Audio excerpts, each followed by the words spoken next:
Hello and welcome back to our channel. So today in this video we are going to discuss about how to restrict app permissions with privacy dashboard in Android 15. So without wasting much of our time, let's get straight into the video. So to restrict app permissions with privacy dashboard in Android 15, all you gotta do is simply go to the settings. Once you're in the settings, simply scroll down below and simply go to security and privacy. Once you're in the security and privacy section, you need to simply scroll down below and go to the privacies and permissions.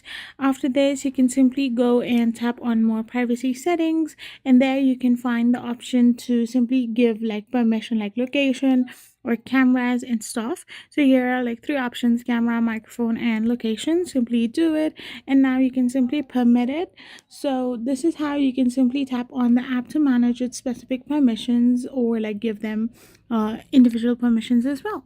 I hope you found this video helpful, so don't forget to hit that subscribe button and to give us a thumbs up. We will be back again with more informative videos. Thank you for watching.